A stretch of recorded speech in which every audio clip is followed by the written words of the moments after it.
आणि स्किल मॅनपॉवरचा मुद्दा एक कारण जमिनीचा तुम्ही मुद्दा सांगितला तर भूमिपुत्रांची मागणी असते रोजगाराची. ती राजकारण म्हणूनही अत्यंत महत्त्वाची असते आणि उद्योजकांनाही स्किल्ड मॅनपॉवर हवी. तर त्यासाठी आपण काही इनिशिएटिव्ह करतोय? नाही, स्किल मॅनपॉवरसाठी खरं तर आता स्वर्गीय रतन टाटा हयात नाहीत, परंतु त्यांना आम्ही सगळ्यांनी धन्यवाद दिले पाहिजेत. ज्यावेळी आम्ही उद्योगरत्न पुरस्कार रतनजी टाटांना दिला, त्यावेळी आम्ही सांगितलं की आम्हाला CSR फंड द्या.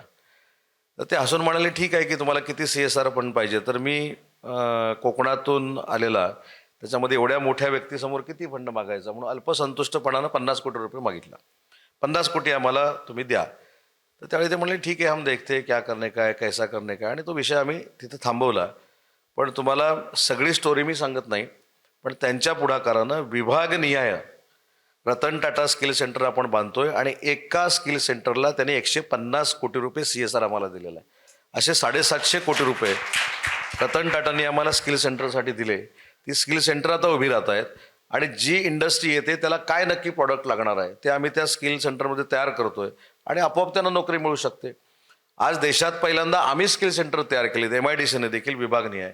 त्याच्यामुळे स्किल बेस मॅनपॉवर तयार झाली पाहिजे, हे आमची देखील इच्छा आहे, आमचं देखील विजन आहे. आणि 2-3 वर्षानं ह्या सगळ्या याच्यामध्ये तुम्हाला प्रचिती येईल की अतिशय महाराष्ट्र सरकारनं तरुण मुलांमुलींसाठी रोजगार, उद्योजकांसाठी सोयीस्कर ही ॲप्स आणि त्यांना कुठे विना तक्रार किंवा कुठं त्रास होऊ नये यासाठी अनेक सुविधा आम्ही उपलब्ध करून दिल्या.